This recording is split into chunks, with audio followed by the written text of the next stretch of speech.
বাজার পরিস্থিতি জানাতে রংপুর থেকে সরাসরি যোগ দিচ্ছেন সহকর্মী জাহাঙ্গীর আলম বাদল।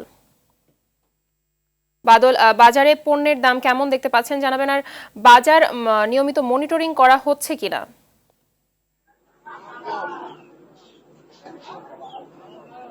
মাহবুবা, আমি এখন রয়েছি রংপুর সিটি বাজারে। আপনারা জানেন যে আসলে নিত্যপণ্যের দামের যে অবস্থা সারা দেশে, কারণ আমরা দেখেছি যে এতে কিন্তু নাকাল অনেকটাই সাধারণ মানুষ। আমরা ইতিমধ্যে লক্ষ্য করেছি যে আসলে সামনে কোরবানির ঈদ, শীতকে ঘিরে আসলে রমজানে আসলে আমরা দেখেছি যেমন দাম বেড়েছে নিত্যপণ্যের, রমজানে বেড়েছে মশলার দাম বেড়েছে অনেক গুণ। আমরা ইতিমধ্যে লক্ষ্য করেছি রংপুরের বাজারে শুধু নিত্যপণ্যের মশলা নয়, সব ধরনের পণ্যের দামই কিন্তু অনেকাংশে বেড়ে গিয়েছে। কারণ কাঁচা সবজি থেকে মাছ, মাংস, এমনকি আমরা দেখেছি যে আসলে সবজির দাম অনেকাংশে বেড়ে গিয়েছে। কারণ আমরা দেখেছি যে দেশি এবং পেঁয়াজ যে আসলে বাজারে পেঁয়াজের দাম কিন্তু অনেকাংশে বেড়ে গিয়েছে। আমরা ইতিমধ্যে দেখেছি যে আজকে রংপুরের বাজারে পেঁয়াজ বিক্রি হচ্ছে 70 টাকা কেজি। এছাড়া আমরা দেখেছি যে এখানে যে আপনার বিভিন্ন সবজি 50 টাকা, 60 টাকা বিভিন্ন টাকা বিক্রি হচ্ছে। এছাড়া কিন্তু দেখেছি যে রংপুরে ব্রয়লার মুরগি বিক্রি হচ্ছে 220 টাকা কেজিতে। এছাড়া মাছ বিক্রি হচ্ছে, যেমন আপনার যদি ব্রিগেডিয়ার মাছ বলি, সেটা হচ্ছে মাছটা বিক্রি হচ্ছে এখন 320 টাকা কেজিতে।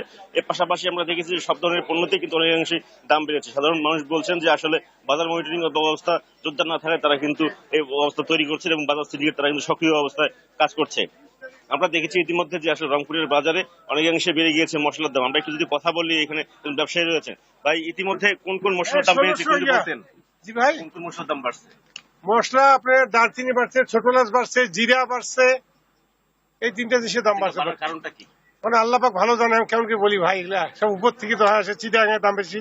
জি, ধন্যবাদ। শুনছিলেন যে আসলে সাধারণ ব্যবসায়ীরা বলছেন তারা যে নিত্যপণ্যের দাম বাড়ছে, কারণ তারা বেশি দামে কিনছেন, যার ফলে তারা বেশি দামে বিক্রি করতে হচ্ছে, যার পরে কিন্তু এই দামগুলো কিন্তু অনেক বেড়ে যাচ্ছে। তাই স্থানীয় ভোক্তারা বলছেন যে আসলে বাজার মনিটরিং ব্যবস্থা জোরদার করার জন্য জেলা প্রশাসনকে কঠোর মনিটরিং করতে হবে, তাহলে হয়তো বাজার মনিটরিং ব্যবস্থা নিয়ন্ত্রণে আসতে পারে। তা মাহবুবা, এই ছিল আমার কাছে রংপুরের বাজার দরের সর্বশেষ খবর। ধন্যবাদ আপনাকে।